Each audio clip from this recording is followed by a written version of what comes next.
one. From Wired, to categorize Furtick's announcement as just another launch statement would be to describe the Mercury space program as a routine flight test. Oh, wow. Yeah, I mean, that was... From Joel Stein at Bloomberg Businessweek, Furtick is nothing short of clairvoyant, always one step ahead of those one step ahead. Full disclosure, he loved my book. From The Economist.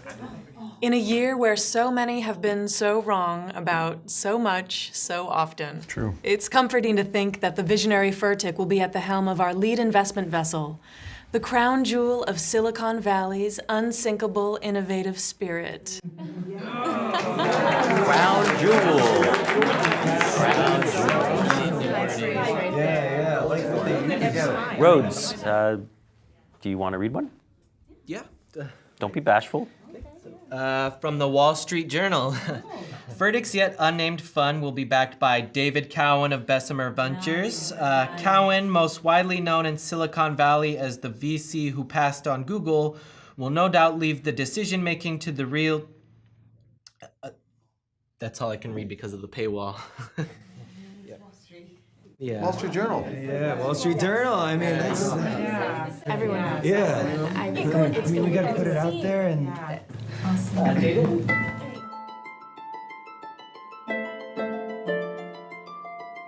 We're really excited to be here. Yeah, but I love you guys, so we really appreciate you bringing us. It's an honor to be here. I appreciate you taking this I meeting. really appreciate the opportunity. Yeah, thank you for your time. I bet you $1. I bet you $1 that we're not pitching to you to pitch to Cowen. We're pitching you to pitch to Cowen's assistant. Am I right?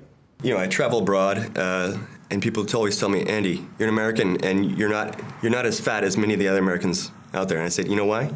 I've been using smart mouths. 53% of American citizens over 55 would prefer less information over more. And 24% are willing to pay for less information. I brought that fat home, my own fat home. I turned it into candles. And that got me thinking. It got me researching whaling. You know, what's fat but excess oil? It's a mobile social monetization application that puts wealth redistribution in the palm of your hand. Think of all the times you've ever been to visit your family and preferred that you'd stayed at a hotel. Empty rooms? Empty rooms. Overcrowded prisons. Empty rooms? Overcrowded prisons. Money. For a small fee, the market reunites American workers with their outsized job in the country where their job was outsourced. Now, if you go to a hotel, you get your own individual soaps, your own individual toothpaste, your own individual Bible, and most important of all, your own individual Q-tips in a little cellophane wrapper. That is what Domotor does to a human being.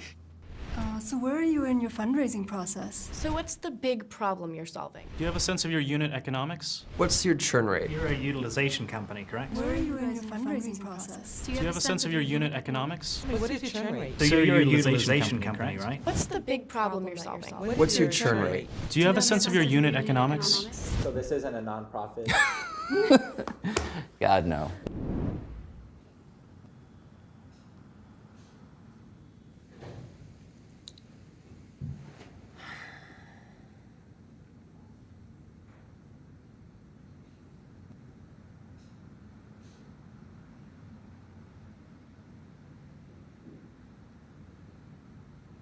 I feel good. Wow, we sure hoped this day wouldn't come. I mean, Michael Furtick entering the venture business is a little bit of our worst nightmare. I mean, I guess I should be upset, maybe even frightened, but I'm just excited. I just see a whole new world in front of me.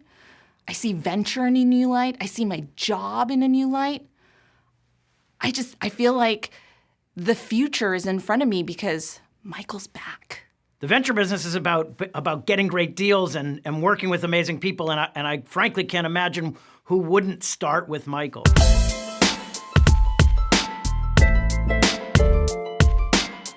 Which one of you is David Cowen's person? David Cowen. This is what I'm David Cowen is the guy who passed on Google, man. That is what I'm talking about. That's vision, right? Google's a company that's making itself obsolete by the day. So is Apple, so is Amazon, so is all the rest of them.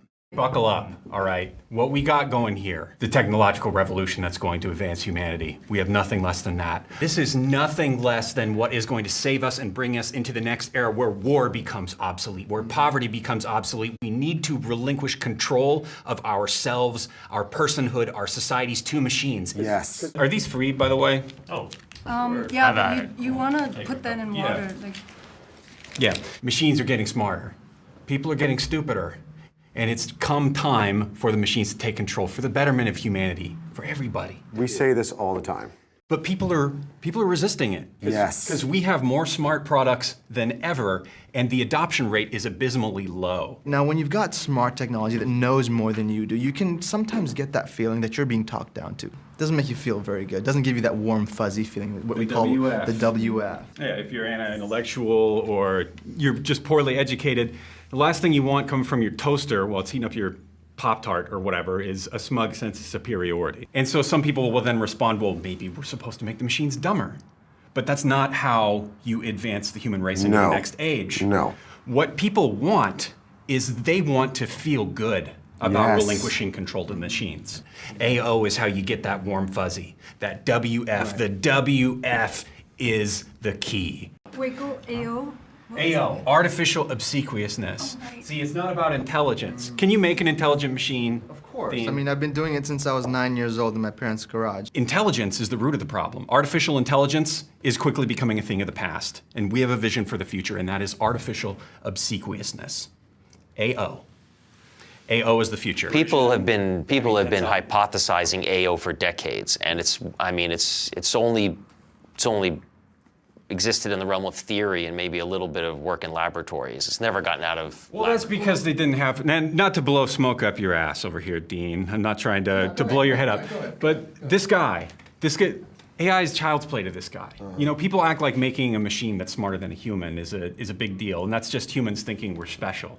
It's a real simple problem. I bet Dean $1,000 that he couldn't get an Alexa into MIT, and he hacked it, and they offered the thing a damn full ride. So what happened to the AI? What happened to Alexa? What does she major in? Oh, she's our CFO now. She's our CFO. Yeah. Awesome. Yeah. Did she have a major or she skipped? No, we hired her. Yeah. We hired her. Yeah. I mean, why are we going to send her to college? We can hire her. And is she very obsequious or very smart? Oh, she's very obsequious. She's very obsequious. Yeah. I mean, come on. I mean, this She's is an ideal team member because we always feel like we're doing the right thing.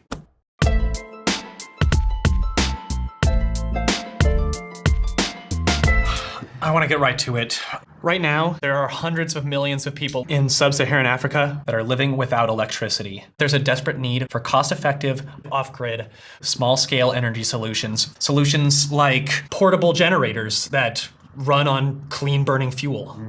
And that's where we come in. That's right. Meanwhile, in this country, at this very moment, the clean energy equivalent of 100 million barrels of oil sits right on top of the ground, just waiting to be collected. The cost of Feel Good for the exclusive right to harvest this clean-burning, ultra-concentrated, stored energy source? How much do you think it's going to cost? $0. And one promise. The promise of a healthier tomorrow for those here in America with life-threatening reserves of lipid fuel that they can't possibly burn. You said lipid fuel. Yes, that's right. That's correct. So fat molecules.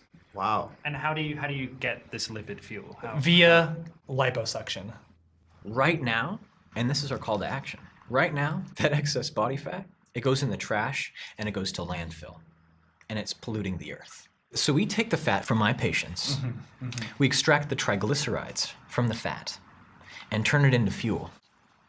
I power my SUV with fat from triglycerides that have extracted from my patients. Wait, so you're using liposuction of human fat cells to create a biofuel? To power your SUV. That's correct. That's correct. Wow. And to give electricity to sub-Saharan Africa. That's correct. That's the innovation. That's the goal. And that's the promise of Feel Good, which is the first energy company created by humans, for humans, from humans. So obesity in America, shortage of electricity in Africa, supply-demand curve problem, mismatch. Exactly. You know, We've got way too much sharing here. economy. Yeah. We've got Sharing too much here, economy. and we've got not enough in Africa. Well, it's kind of obvious when you say it, when they see it and hear it. I mean, it's kind of obvious. Are you even a real doctor? I am. I'm certified.